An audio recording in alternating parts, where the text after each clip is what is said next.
Welcome, welcome. Thank you so much for being here today. Thank you for having me. I'm so excited to be here. I am thrilled to do our first kind of live podcast interview in the group. And today we have a wonderful guest who I've known for several years now. And I would love for you to introduce yourself a little bit about what you do and what you want to share with us today. Sure. So my name's Mariana. I go by Mariana Feliz on Facebook. And well, I don't know how I want to introduce myself. Like, I am a nurse, a case manager. I work in administration, and I also grew a pretty successful coaching company. I did that for several years. I closed it down a couple years ago from burnout and stuff like that. And I'm like in the process of figuring out what I'm going to do next for business. But I'm really just like taking my time because I know I want to do it intentionally and I want it to be sustainable and not burn myself out. Yeah, I had like 9 employees. It was too much. Yeah, totally fair. uh, so I'm just figuring out like what I am going to do with my life when I grow up still. I Yeah. love it. I love it. And you have some kiddos. Yes. So I have 2 kids. They are 8 and 9. One's going to be 10 this month or next month. Yeah. Happy birthday. Yeah, happy birthday. A boy and a girl. The boy's older. My son is very enterprising child, just like me. Yeah. I'm not sure. I don't know if I remember her type, my daughter's. Would she be the more emotional type? Probably. I think Yeah. so. Yeah. She's emotional, but she's also very chill. Like she's just That's the thing about good the emotional vibes. type. They have very deep feelings and they like to just flow. They just want things to be like, Yeah. yeah. Yes. Yeah, that's her. And then sometimes like she just will like start a dance party and be like, yeah. I love I'm like, it. oh my God. So she might have a secondary engaging type. Yeah, Life of yeah. the And her party. dad is very much like that. Like her dad is like life of the party. So I'm like, I can see it like that part of him coming out. And I'm like, Yeah. oh my God. That'll be fun. It's nice to have a balance of both. Yeah, yeah. That's cool. So you said that you're just like your son in that enterprising part. Do you find that to be beneficial and easier to understand him or more headbutting challenge because you're the same? A little bit of both. Fair. To be honest, some days I'm like, yes, he gets like I just feel like he gets things because I can just explain things to him in such a way that like it's just there. Like he just gets it. That probably makes me like just trust him more, trust his judgment more, things like that. And I try to like not make it seem like I don't trust my daughter. You know what I mean? Especially also the older like the older child gets that a lot. It tends to work that way. Yeah. Yeah, me too. And then but also I think you have this challenge of your kids are so close together, but there's still a year and a half between them. They really are at different stages, even though they're close. Very like the close. difference between 8 and 10 can be significant in some areas. Yeah. So I think it's fair that maybe we have a little bit more trust or trust, but not needing to verify quite as much with a 10-year-old than we do with an 8-year-old. I also have a 10 and an 8-year-old. And that's very much true. Also different personalities. It's just a thing. Yes. Yeah. So that speaks to parenting the child that you have in front of you and not necessarily what you think it should be. But also you're right, not making it super obvious. Like, you're the one I trust, you're the one I don't. We don't put kids in boxes. But yeah, as a mom, the one that's like, you could leave home alone, and then the one that you really shouldn't if you'd like to come back to a house. Right. Yeah. And for me, it's not that she's not mischievous at all. It's like her emotions. Like she will just break down crying. Like, and I'm like, all right. Like she needs a little co-regulation still. Yes, a lot. Which is so healthy and normal. We all actually benefit from co-regulation. I Yes. think we made up this story at some point in our history that children should self-soothe Hmm. without understanding that the ability to self-soothe is born of thousands of experiences of co-regulating with somebody who loves you. Yeah. Yeah. And we lost that part. And so Yes. we want to just push them to get over it and push them. And it's like, no, bring it in. Right. Yeah. And I think that's a little bit of what you wanted to talk about today. Yeah, it is. It's like such a perfect segue into emotional availability. So, um, I was raised in an authoritarian household. Mhm. First generation, I'm a first generation immigrant. So like we came to this country with a suitcase, like just we were like navigating it in Yeah. it, Yeah. um and my parents both had master's level degrees in Venezuela before we moved, and then they came here. That is all null and void, so they had to start all over again Oh no. from, yeah, bachelor's, master's, etc. And my mom went into a different field. She was an architect before, Hmm. and she went into violin performance. My dad was an engineer, and he got his PhD in engineering, and Wow. yeah. So but they are Hmm. very traditional values. Like Hmm. I remember, like, it was like, just do the thing. You have to be smart. You have to get good grades. This is how you get ahead. Hmm. Especially because that was how we got to this country, was Right. from their education. Like they got a scholarship to study here. So like it was It essentially, it literally was like was the key. yes, the key for us to like get out. And when we got out of our country, it wasn't really that bad, but like it became Yeah. so bad, if you know anything about Venezuela. Yeah. So like to the point, like I couldn't even go visit anymore, Mm, as I'm time sorry. went by. So yeah, so basically that was like the stage. And so I remember, and we were in a coaching session because I worked with you in sure parenting since, gosh, I think I told you the other day, it was like 2020, Yeah. or like was it end of 2019-ish? 2020 is when Yeah. like we really started working together. Yeah. And I was going through a divorce, and it was such a hard time. Hmm. And I remember in one of those sessions, like as I was still living in that previous house, I remember my mother being like, I mean, who cares how you feel? Just do the damn thing and like and move forward. And it was such a moment for me to be like, oh, like, no wonder I was not allowed to express how I feel at all. Hmm. Um,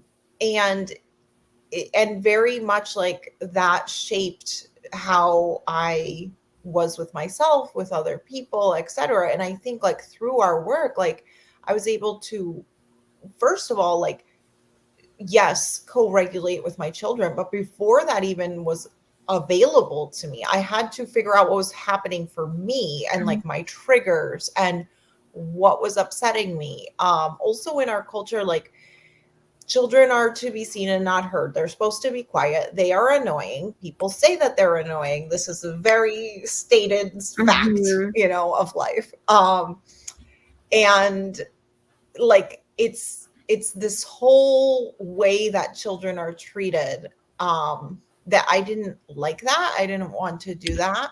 Yeah. um and it took a lot of internal work for me to get to that place, to be like, okay, how I think I came to you first because I was like, nothing is working. Like I am like putting them in timeout and it's not working. I'm like, it's making it worse. Like all I'm doing is yelling. Like it was a mess. Like it was such a mess. And then you added the stress of the divorce, Oh. separate, the moving back and forth and all of this. And like Oh, it and made the it pandemic. right. And the minor detail, global pandemic.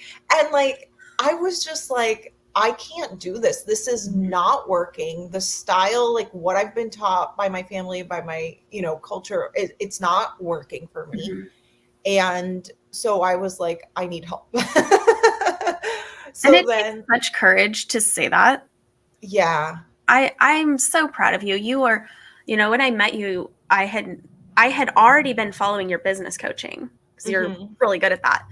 And so when you reached out to me and we were able to kind of work together in that way, it was I had so much admiration for you to be able to be a complete rock star and know that. And then also go, yeah, but in this area, I want support. And Yeah. that is hard for people.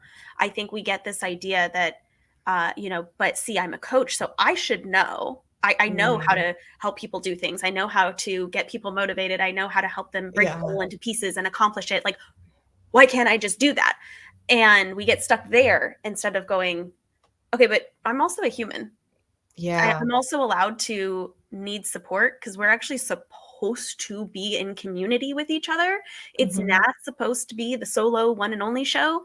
And, you know, to maybe give a little bit of grace to your family, they had to leave their community. Yeah. So the idea of, relying on your neighbors, whatever neighbors means to you, like that had to shift drastically. And if Hmm. your language is different and your culture is different and you are allowed into the country from your performance specifically, it makes sense on some level that that's going to be the thing you cling to.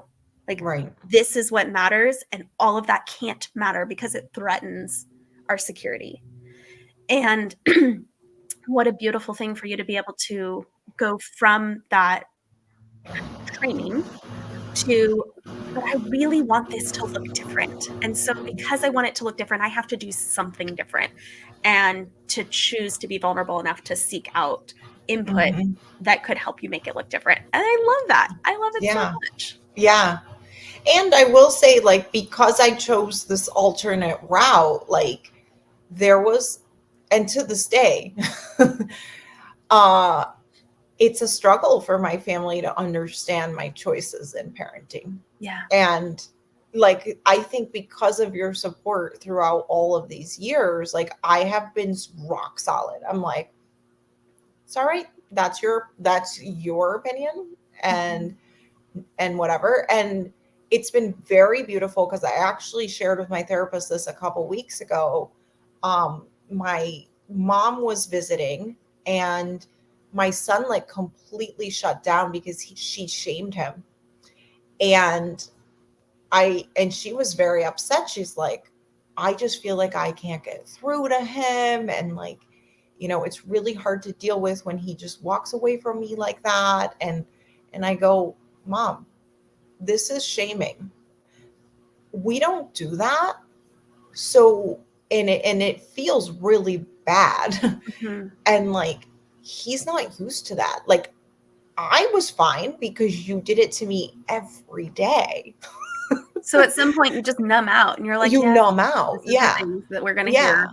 Yeah. And I was like, this is how you could say something instead. Like, this is another way of doing it. And she was receptive to it. And I was Mhm. like, that was like the first time that we were actually able to have like a constructive conversation about it, because a lot of times I get told, and not as much by my parents, but more so like my grandparents and my aunts and uncles are like, oh my God, her child is wild and he's going to be so bad because she can't get him in line, and like, stuff like that. Like the And traditional we're not authority. talking about this child like setting fires. We're talking about him having an emotion. Right. Like, Like him literally stomping off to his room. Like I'm going to take he myself doesn't away even from this slam the door. situation. Yeah, I'm going to go regulate myself, which is actually mature behavior. And Yeah. the idea that children should have no emotions and should never have Yes. any expression at all then makes that look like bad behavior. Right. Even though if an adult was irritated and rather than scream at people, rather than punch a hole in the wall, rather than do something childish, they chose to leave and go to their room, we would be like, yeah, that's adult behavior. That's how you're supposed to Yeah. act. And it is very interesting because our stories will impact our perception. Hmm. And what I noticed in that interaction with your mom is your ability to be emotionally available to her, not to tell her you're doing this wrong and you should have done this, but to say, right, I hear, maybe not verbally, but emotionally, I hear you. It feels awful that he left and you're confused and you're frustrated. I can explain that to you. I can give you other tools that you might use because I can see your heart. I see your Yeah. goal. And, what if you tried this? And to be able to approach her in that way, you have had to do a lot of healing. Yeah. And they say, I don't know why they say this, but it seems to be something I hear pop up in a lot of different circles, that when you're able to really deeply heal and release generational trauma, you heal generations forward and generations back. I can see And that now. yeah, Yeah. it's so weird. Yeah. I very much, the first time I heard that, felt like, yeah, but no, no, Yeah. doubt it. But I have seen some changes in my family. We're different. We have different opinions. We have different parenting. But some of the things that were just standard fare, they're not really happening anymore. That's And good. I'm like, all right, that's different. My body needs a minute to adjust because I'm not sure what to do right now. Yeah. But I'm grateful. It's amazing. And yeah, it's really something to behold, to watch that growth and that emotional availability blossom across the whole family. Yeah. So you mentioned something too that I thought was really important. I actually wrote it down because I wanted to make sure I circled back. You said that before you could even co-regulate with your children, you had to know yourself. You had to figure out like what was going on in you. Yeah. And I think that is such an important piece of this. I think we want to jump to the things that we mentally categorize as good mom. Like, well, a good mom will be able to sit there and be like, oh, I know, honey, you're so sad right now. But we miss that we're a human too. I'm noticing a theme. And we have all of this turmoil and baggage and stories and past and everything else in us too.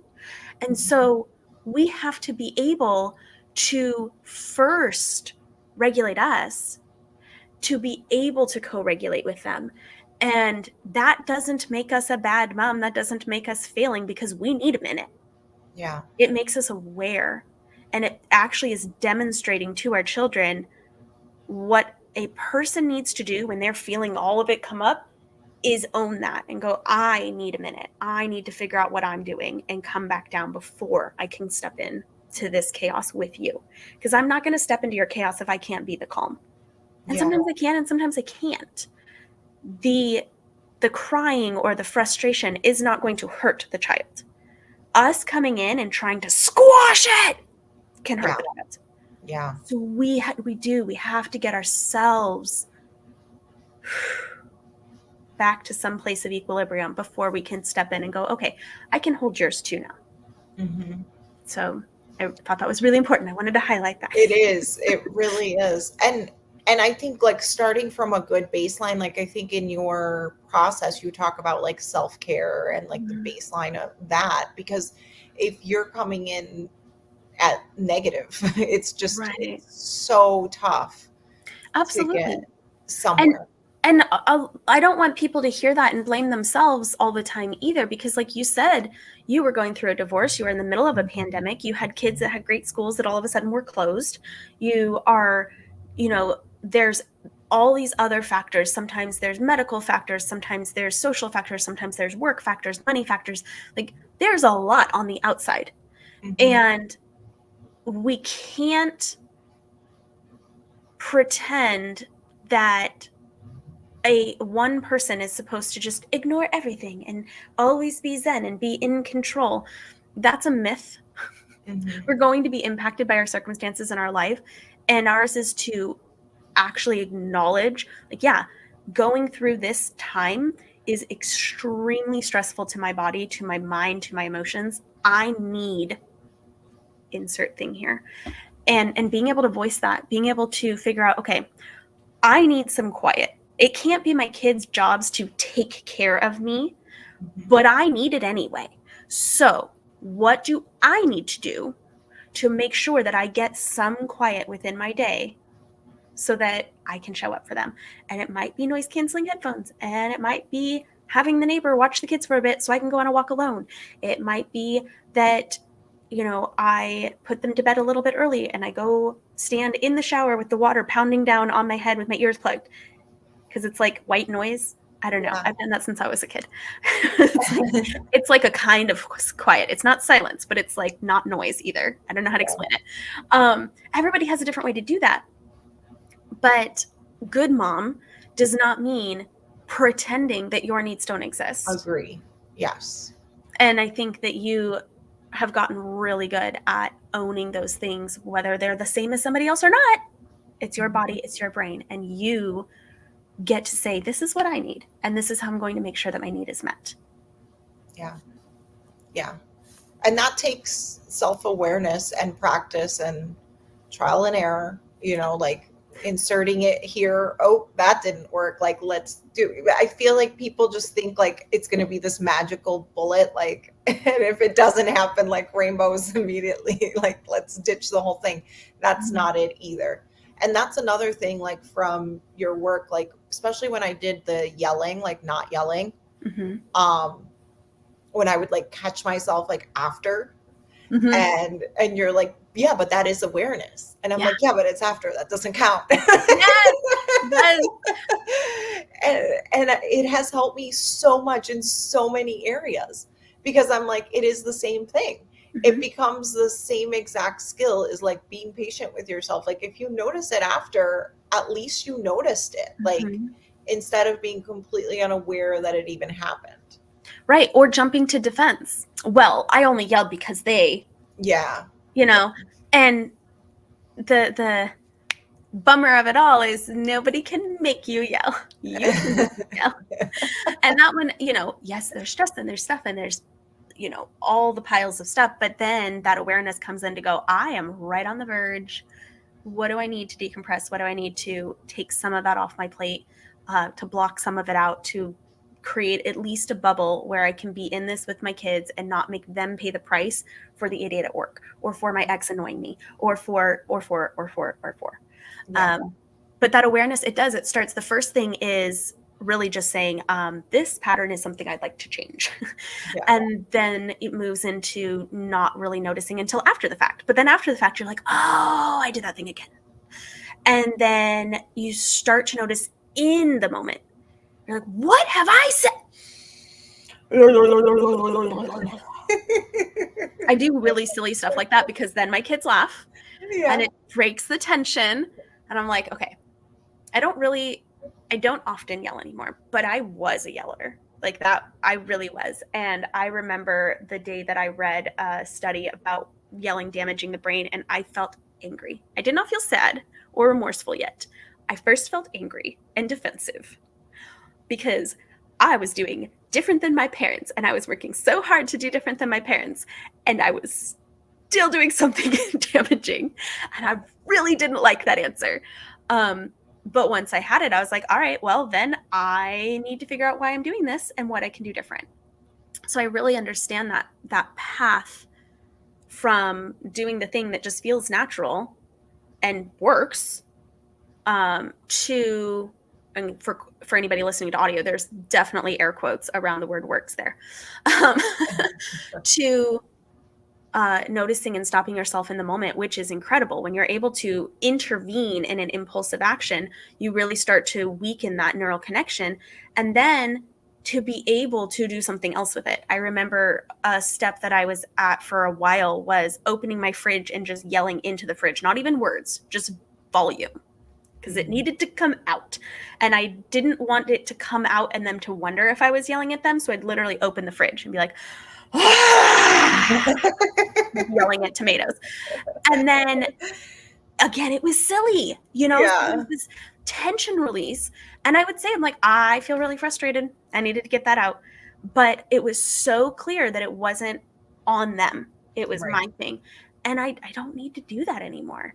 But it was certainly a process. And I have so much compassion for each of us that's in that process, wherever we're at.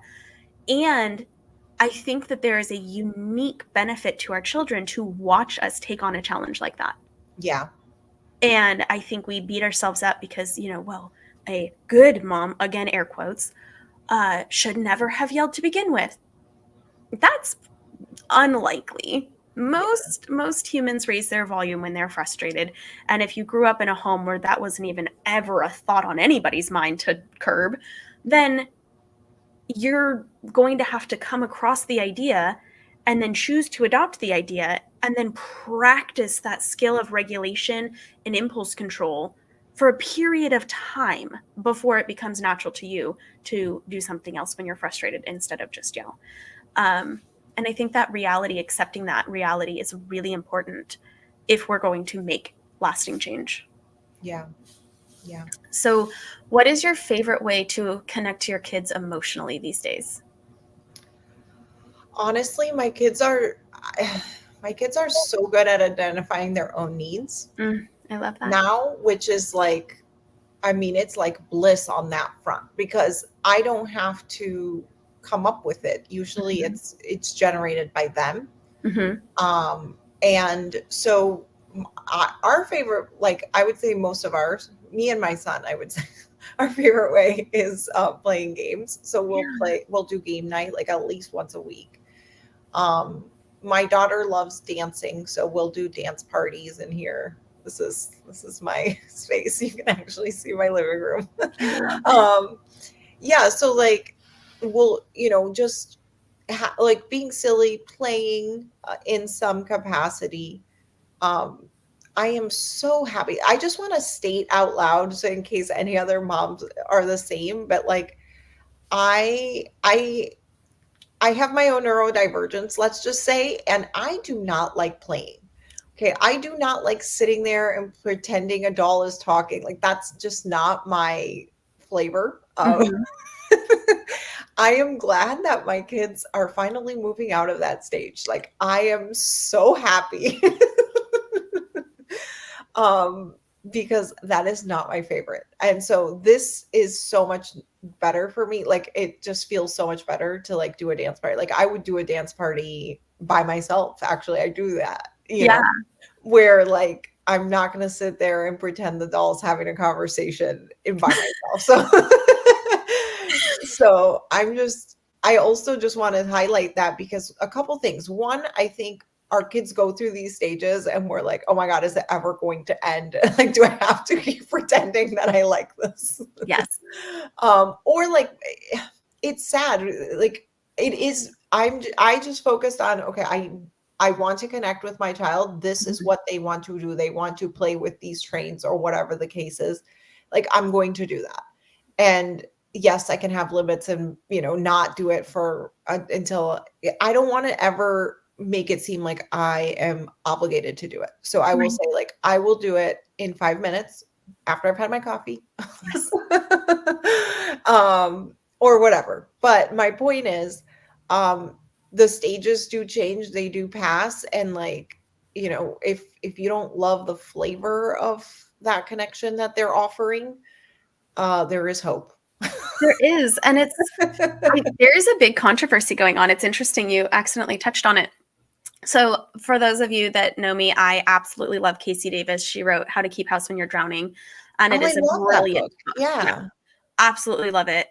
It is there's a lot of it, but a lot of it is removing the shame and, your home is meant to serve you, not the other way around. And so anyhow, apparently on TikTok, which I don't watch TikTok, so I didn't see the original.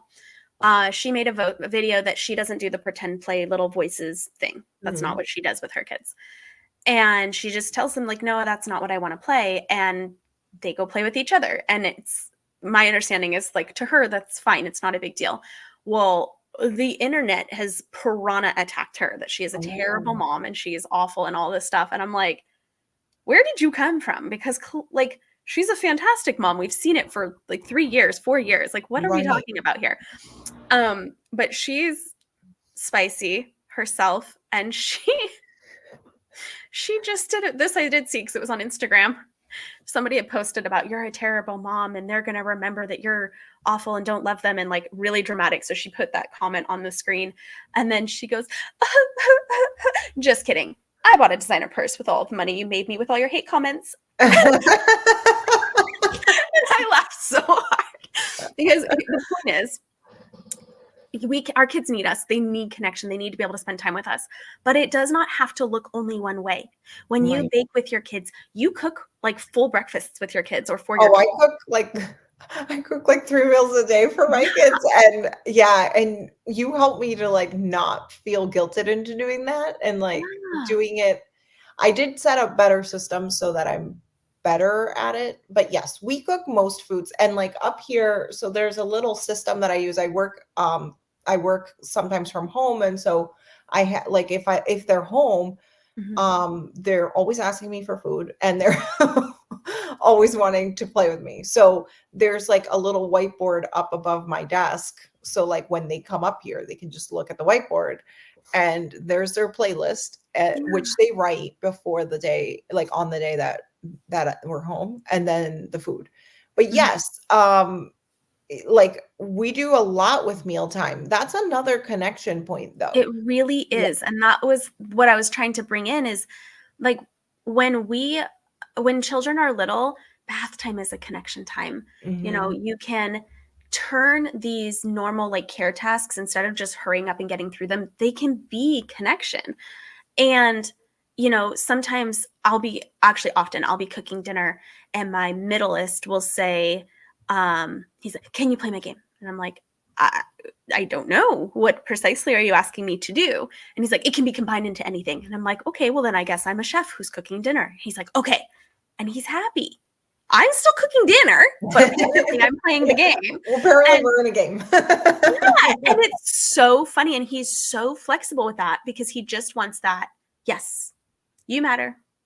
And he meets that with a lot of flexibility. He's like, "You're Sylvanas." I actually don't know who Sylvanas is, but apparently that's the character I'm playing right now. Now I'm at work. Okay. Okay. Um, and it's the funniest thing because it matters so much to him that Mhm. of course I can. But it also has been such a great opportunity for him to get that choice of, well, I can say yes and keep cooking dinner because there's like a time frame here, or I can say no and do something different later. And he's like, "No, keep cooking dinner. I'll work that in." And I think that being able to have all that connection is really special. And then when stuff is a little haywire, that like deep one-on-one is great. I took my Mhm. oldest out, just he and I, yesterday, and we went on, a date. We had some stuff to do. There was a mishap earlier last week or the week before that I needed to correct, which he did handled so well. He like said nothing and like late that night, away from everybody, he was like, "Hey, I was a little like kind of bothered by this." And I was like, "Oh, really good information because I saw that completely different, and we were able to have this conversation. So we fixed that and we ran around and it was just us and it was sweet. It was nice. It wasn't anything crazy extravagant, but it was nice to intentionally focus on him. Mhm. And I think sometimes we have a hard time doing that when we have multiple kids. Yeah. Um, And especially being a single mom, like that yeah. gets really tough. Yeah. But there are times when you can do it. Like, my kids have started doing more play dates with friends, and so, like, Mhm. then I'm like, "Yes, let's do it." And Yeah. solo time with someone else, or during the sports practice of the other one, like, that kind of stuff. Mhm. Yeah. Yeah. And I think that those moments build this foundation of you matter, you're important to me, and I care about your experience in the world. And Mhm. so then when the big emotions come, that's where their baseline is. They already know that you care what they're feeling. They get to step into that next level of, I want to express how I'm feeling. I want you to understand where I'm coming from. Those lead to those better conversations. Not to confuse people and assume that children can always tell you why they're upset. That's a really hard Yeah. question. Some can, Um, some can't, yeah. yeah. And sometimes it's easier than others, Mhm. even for us as adults, like, sometimes we're upset or we're going through a rough patch, and it takes us, like, a month or 2 to figure out what's really happening, you Yeah. know? Yeah. Sometimes we don't know right away. And one of my favorite things that I focus on is accepting those feelings. It's like, yeah, you know what? Sometimes I'm sad too, and I don't really know why. Yeah. I'll just be with you in the sad, man. It's not our job to make our kids' feelings go away. It's Mhm. funny because so many of us grew up with the, you stop crying or I'll give you something to cry about kind of mentality. Yeah. And that is a form of emotional intolerance. I cannot tolerate your crying. I cannot tolerate your distress. Stop it, make it go away. I'm going to stomp it down. But the kind of panicky, I need to fix it. I need to make it better. I need to make this go away. It's the It's the same same thing. thing. 100%. Yes. And the in between is, oh, okay, sad happens. I'll be in it with you. We can be sad for a bit. Yeah. Yeah, I can tolerate your feelings because these things happen. These feelings happen to these kids. They've not experienced them before. And this starts little, like 1.5. You'll have a kid and they're there and everything's fine, and all of a sudden they're frustrated, but they don't really know what frustrated is, and it feels like it hits them like a ton of bricks. Like you can watch, they'll be Mhm. fine, and then they will be melting. Yeah. And we think they're being ridiculous, but really what's happening is it's distressing. Like, Mhm. what is this? There is adrenaline and cortisol, and my heart is beating, and my throat hurts, and I don't know what is happening. Yeah. And they need us to be like, oh, yeah, this is frustration, or this is disappointment, this is sad. And it feels kind of crummy, and it's going to get better. With my middle again, he and I recently had this conversation. I don't even remember what he was mad about. He was so mad, though, like so mad. And I said to him, I was like, how big is your mad? Which sounds nonsensical. But kids think in terms like this. Little kids, he's 8. I was like, is it as big as the room? He's like, as big as the house. I was like, oh, that's very big. Holy smokes. You know what? Sometimes I feel as mad as big as the house too. And I know how to sit in that mad. So I'll stay with you until it gets smaller. It will never get smaller, he said. I was like, I happen to know that it will, but it's okay if you don't believe me yet. And we sat, and I don't remember what he did. I have different things my kids can do. They can smash an Amazon box, they can scribble, they can, there's lots of, I have a whole free download on my website for redirecting anger, usually, to more appropriate targets. So he was doing something. And I said, how big is it now? And he goes, probably as big as the room. And I was like, oh, it's shrunk by 5 rooms or so. And he kind of was like, oh, right. I said it was big as the house last time. Okay. Kind of stayed in it a little bit longer. He's one that tends to like repeat the story to like work himself up again. And that really, really irritates parents. But I feel like it is kind of like wringing out the last drag so he can truly move on. And Mm. he does. When he moves on, he moves on. It's fantastic. For 99.9% of things, he is still very, very sad. 4 years later, I believe, that I threw away an old toy that got moldy on the inside. He's still sad that happened. But other than that, he really does just let things go. And after a little while later, I asked him how big it was, and he told me that it was down to about this big, little like marble-y size. And I was like, Mm. wonderful. I bet that's something that you can hold. And we got a little crystal about the size of his mat, and he has it in his room to remind him that when his mat is as big as the house, it will get back to being small and manageable again with time. And he loves that. He loves it. In the very first moments of dysregulation, does he remember that? No, because he's human. But when I ask him, and he's able to, if he's able to answer, something to remember is some people are dysregulated to the point that they cannot access their words, which is totally fair. But if he's has verbal ability in that moment, then it triggers that whole scene, that whole like series of questions. And then he remembers, oh, right, it's going to get smaller. And my job isn't to make it get smaller. It is to hold the faith and belief that it will get smaller and to make it safe enough for him to process until it does. Mhm. And it's been really eye-opening for him. He also really loved the analogy of the volcano and understanding where his lava level was before he blew. Yeah. Um, Yeah, it's interesting. My oldest does not really like analogies of any kind. Mhm. Very straightforward. He just likes facts. It's just Give it to me straight. brainchild.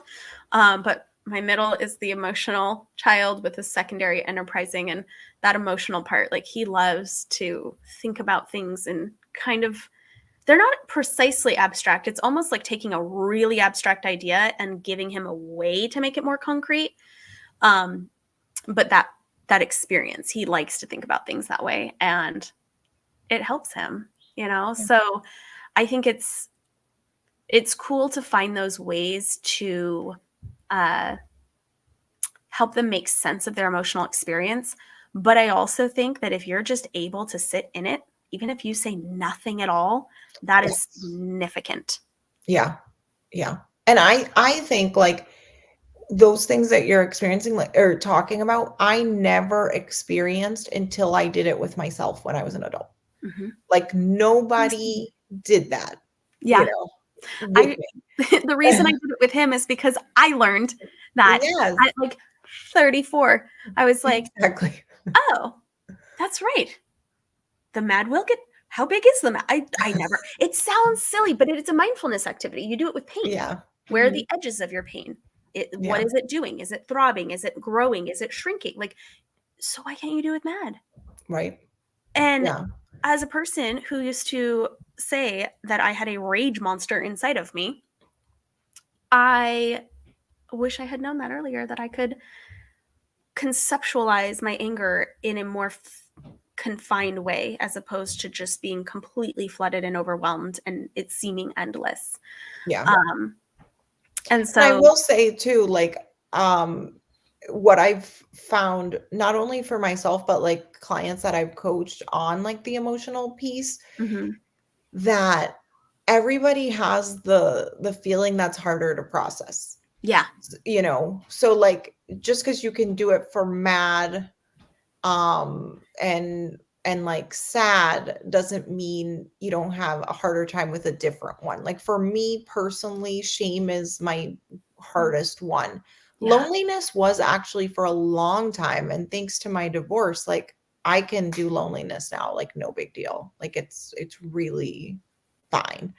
um but again, it's like a skill like anything else. Like you go through it, you actually sit with it and like process it, and then you can then it's manageable. And yeah, once you do that so many times, you can do it again yeah, and again more automatically. Yeah. yeah. You're building those neuronal connections so they get stronger and stronger, and it becomes more and more automatic.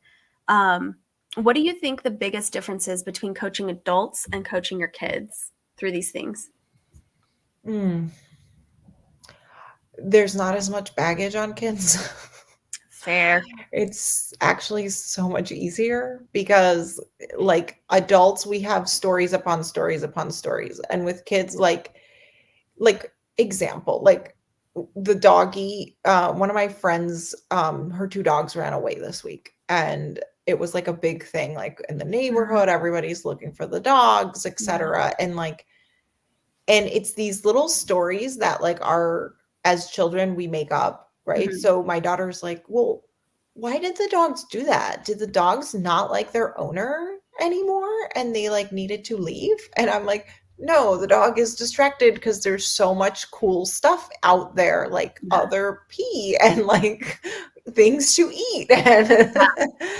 and they don't know consequences because they're dogs and they don't have that like long term, you know, etc. So I explained the whole thing and she's like, oh, okay, well that's good. And that's it. And it went on. And then like she could gather the fact that the dog, you know, didn't hate their owner and like it was not a big deal. Yeah. But oftentimes those stories, like as benign as that, can really like, because they're formed in this age, then like the person is replaying it for decades and then Mhm. you have a lot more to dig through. Yeah. So it becomes very difficult. And I always like my personal strategy for like attacking something like that is don't go after the belief that's like so formed. Like I have a friend, she's like working on I Am Worthy. Mhm. And I'm like, dude, why are you starting with the most difficult thing? Like, you literally have never done this work before.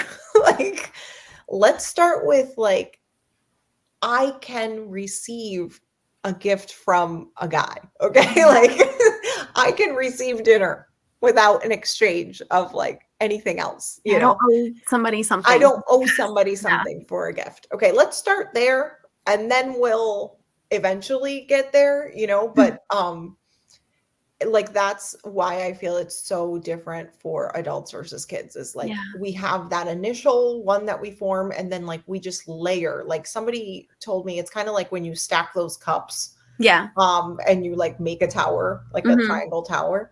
So find one of the top layers and like not trying to get something from the bottom. The whole thing is like you can go into like an existential crisis if you try to go for a belief that's too ingrained, too big, and you haven't done work around other And I aspects think of you it. set yourself up for a lot of feeling of failure. Yeah, absolutely. You and it's so heavy, like unnecessarily. Yeah. Like, let's make this easy, quick wins, you know, etc. Yeah. And for kids, it's like also with kids, it's like asking them what those stories are. I think one thing that you've helped me to do with my kids is like, you know, try to get it to where like they get to a positive resolution or positive story after Mhm. the fact. So, and that helps to prevent these like beliefs from gelling in.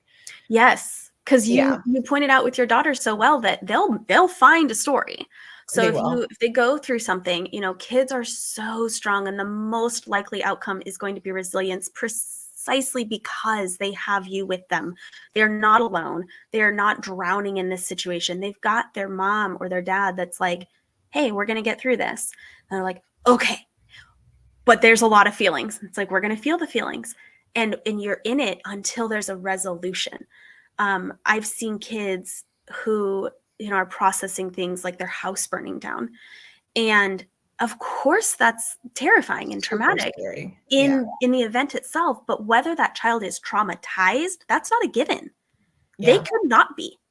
And I think we in this kind of day and age in this field, especially where we're so trauma informed, we sometimes forget that a thing doesn't automatically become a trauma. Yeah. That it could be a very impactful event, but if you have a protective adult who is able to process with you and help you make sense of it and combine your emotional with the logic and bring it to order inside of your head, and you don't feel overwhelmed and you don't feel alone, then it's just a crappy thing that happened. Right. And that's a really important superpower that we have from that ability to be emotionally available for our kids. Yeah. Yeah. So this topic is so very important to me, and I'm so grateful for you coming in and sharing. Is there anything else that you wanted to say on this before we wrap it up? I think just like give yourself grace. Yes. Like these are not things like especially if you came from anything like we've described of like your feelings were squished down, you weren't allowed to speak up at any phase in your life if you felt that way because Mhm. I know too like some people were okay in their childhood and then get into like really bad relationship and then that happens, you know, so it could Absolutely. be at any phase in your life, but um give yourself grace and like you know find the small wins and just one foot in front of the other, and I think you know you will be amazed at how much progress you can do on your own like internally and like looking back, like I look back to like 2020 and I'm like, oh my god, like it felt so hard to Yeah. parent when I didn't have these skills, Yeah. and now it's like, oh, it's not a big deal. Like, Mhm. yeah, it's like very refreshing, but just keep showing up. Yeah. I love it. I'm so proud of you. You're Thank you. amazing. Thank you for being here. Thank you for being our first one for this new Yay. little series that I'm doing. And do you want to provide me some links for people to follow you? Are you doing that yet? Yeah, just come to Mariana Feliz on Facebook, Perfect. or Instagram, but I suck at Instagram. It's not my fave. I'm I'm a not great Facebook at girl. that. Yeah. That's how we connected. So it makes sense. Perfect. I will make sure that that is linked below the video in the Facebook group. And when I post this on YouTube, then I will make sure your link is there too. Awesome. Thank Thank you. you so much. Bye. Bye.